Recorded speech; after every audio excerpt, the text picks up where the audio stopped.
What's up, YouTube? Well, I think it's safe to say, as Glocks go, I'm on the Glock 47 train.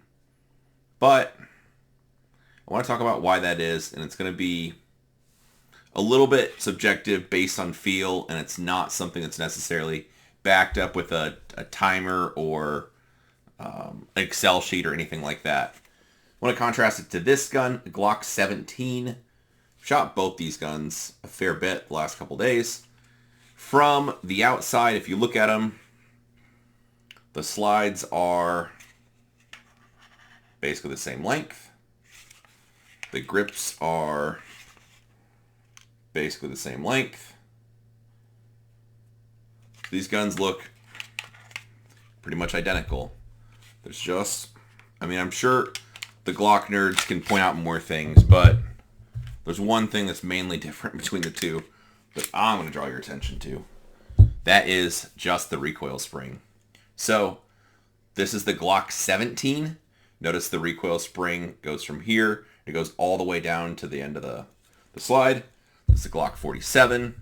The recoil spring obviously starts here, and then it ends just right there. So when you look at the two, you can see, otherwise the spring would be starting there. So it's, noticeably difference in recoil spring. So the Glock 47 has a shorter recoil spring. It's actually the size of a Glock 19 for people that are familiar. The Glock 17 just has a longer recoil spring. So let's talk about how much that does or doesn't matter and just thoughts on shooting the guns. So I've had this Glock 17 for, several years. Shot it a fair bit, but just with iron sights. And honestly, just when I needed to. Otherwise, I don't shoot Glocks a ton. Then needed it to be a red dot gun for a teaching thing. So sent this one off, had it milled for the SRO RMR footprint.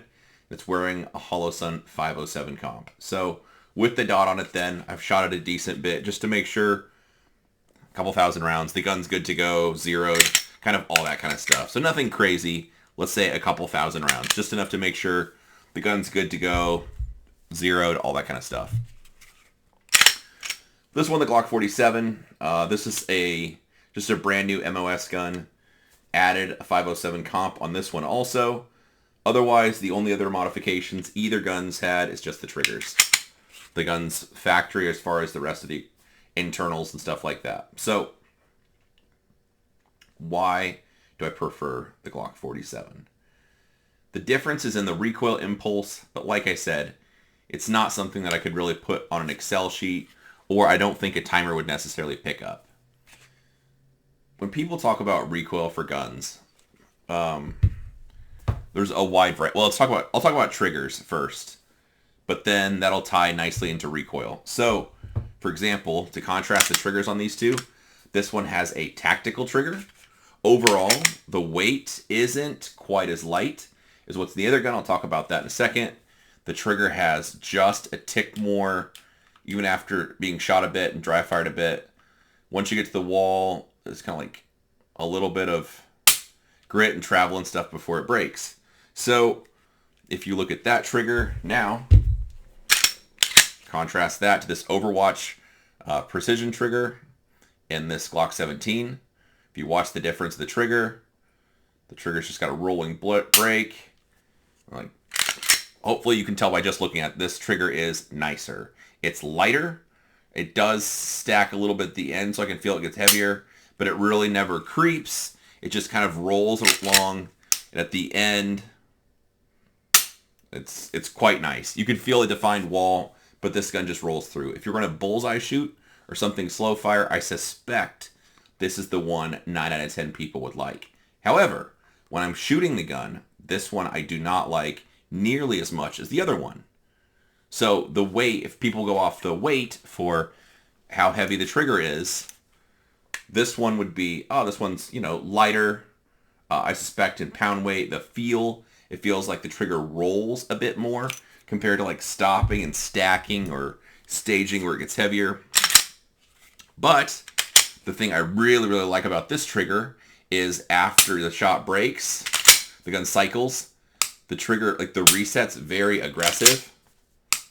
And it's, especially when shooting this gun fast, it felt like the gun was just always ready. I would just release my finger from the trigger, and the trigger snaps right back, and it was ready to be fired again.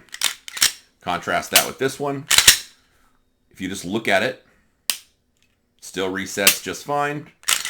And like even doing it like this, just on video, I suspect you probably don't see a big amount of difference between the two. However, when shooting the gun, even though on paper or even just now in video showing you each of the resets, they look pretty comparable. The Overwatch trigger in this Glock 17 does not spring forward like the trigger does in this one. So this one, it just seems like whenever I press the trigger, the gun goes off, and it seems like as soon as I'm releasing my finger off the trigger just snaps back forward and it's ready for me to shoot again.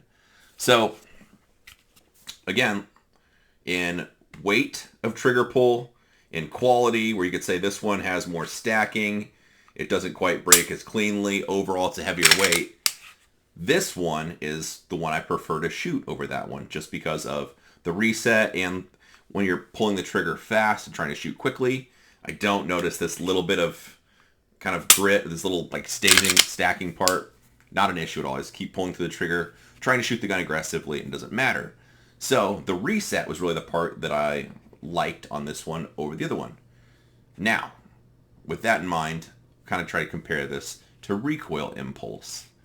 The recoil impulse in this is similar in the way that I feel like the gun's always waiting on me. I shot the doubles drill today with both guns at, it's like 7 to 8 yards, somewhere around there. And just shoot magazine after magazine, kind of switching back and forth between the guns. Just honestly testing the guns to make sure they're zeroed, no issues, and just training. The thing I noticed about the Glock 17 with that longer recoil spring, I shot on paper, the doubles looked about the same. If I shot, let's say 3 magazines on a target with the Glock 17, then just a target to the right of that, shot 3 magazines into that target with the Glock 47, you might not be able to even tell a difference on paper. I shot them both pretty well today. But for the feeling I had, or what I saw with the sight, it felt like the Glock 17 was a little bit more flippy, or it was taking... It just like the dot didn't snap right back. The dot would return, but it just didn't feel as immediate as the Glock 47. However, if you look at it on a shot timer, the splits looked about the same. And as far as mechanically the gun cycling, all that stuff would be the same. It was just my preference. I had the perception of the 17 just being a little bit more, not even sluggish, but just the recoil pattern. Felt like it maybe flipped or went higher a little bit, and it just didn't seem as direct, or like the dot snapped right back to where I was looking like the 47 did. With the 47, I felt like even when I shot it the first day I had it, just with a factory trigger, factory striker spring, nothing changed. I felt like just drawing the gun and shooting fast pairs, the sight would just keep bouncing right back to where I was looking. And I felt like it was always right where I was looking. It wasn't like I ever had to kind of wait, or the dot, like it was slow to return or felt slushy, or the recoil impulse never felt like it was like recoiling more or flipping. It just felt like I just look at the spot and the dot just bounced right back to where I'm looking. But all this stuff is kind of a preference thing. Because, for ammo, shooting 124 grain PMC ammo. So just not super light, but not super heavy, not super spicy ammo. I think just middle of the road. Ammo I would take and shoot a match with or attend a class with, no big deal. So just, in my opinion, good quality, reasonable ammo. So again, I can't really point to any numbers on either one of these things to say why I like the trigger or the recoil impulse of one or the other. But if I had to pick one, I'd pick the Glock 47 over the 17, just because, like I said, ways that are tough to describe. The trigger, it feels like the trigger's always just, as soon as I release it, it snaps right back and it's ready for me to go. And the recoil feels the same way. The question is, if I change triggers in the guns, Would I feel the same way? And yes, the characteristic is to the recoil spring. Like I said, this gun with the factory trigger and connector without having anything aftermarket in it, I felt the same thing the first day I shot it. In fact, I even called Steger on the way home from the range and just kind of chatting about it because I hadn't had that much time with the 47. I shot his guns some to like 0 and that kind of stuff, but I hadn't trained with them very much. So after having, I don't know, 500 rounds through it probably the first day, somewhere in there, it just gave me a better feel for the gun. And again, I just felt like it was really direct. Wherever I was looking, whenever I pressed the trigger, the sight would it would do its thing, but it would just snap right back where I was looking immediately. So anyway, that's kind of just thoughts about recoil impulse. I get the question a lot now, like why the Glock 47 or why not the Glock 34? The 34s now, shooting those, I had to babysit some of Ben's guns a while back, and I shot the 34. Same thing. On paper, the doubles, the outcome looks about the same as either of these two. If I picked 3 pistols, shot 3 targets side by side, you wouldn't really be able to tell a difference, I don't think. But in shooting the 34, I was like, oh, this gun it seemed like it felt a little bit slower or took a little bit longer for the sight to return. But it was just a preference thing. If you look at the timing of the gun mechanically operating and the splits on a timer, it all looked the same. So it's just a preference thing for me. So anyway, in closing, I like the Glock 47. I'm impressed with how immediate it feels and how the sight just kind of snaps back to where I'm looking. But you might have a difference in preference for recoil. So some people like, as opposed to that gun snapping back, always being ready, want a gun that rolls or pushes. You could use all kinds of words to describe the process that people like, but something that feels more sluggish or slow for the recoil, because that might make the recoil feel like it's less, because it's, as opposed to the recoil being a jab, it's that amount of recoil like separated out over a longer time. I mean, like I said, there's a bunch of different ways to cut it up and talk about it, but it kind of just ends up being preference. So for me, if I'm going to buy like a full-size duty-style Glock today, no doubt about it, it would be the Glock 47. I really like this one. It's been, go figure, it's a Glock, so it doesn't malfunction, no issues. But I really enjoyed shooting it, and like I said, I was just amazed at how quickly the sight kind of just seemed like it snapped back right where I was looking. The gun was always waiting on me. But the next person might want the gun to recoil a little bit different or have a different recoil impulse, and I don't think there's a right or a wrong. So that's just kind of talking through why I like the Glock 47. Hopefully that's helpful or kind of gives you a little bit of a frame of reference or something to compare it to. Like a lot of things in shooting, I think it's one of those things you need to just test for yourself to see if you like it. Because some people like guns that snap harder. It's kind of the ammo debate with the 115, the 124, the 147. Some people really like the 115s because it feels like it just snaps right back on target. So the next person would say, hey, that recoil's too much. I want the 147s that feels like less recoil or slower recoil. So if you have the chance, always recommend try before you buy, just because preference, what you're looking for, changes. And I think as you get more experienced at shooting, you develop like preferences for a gun to handle one way or the other.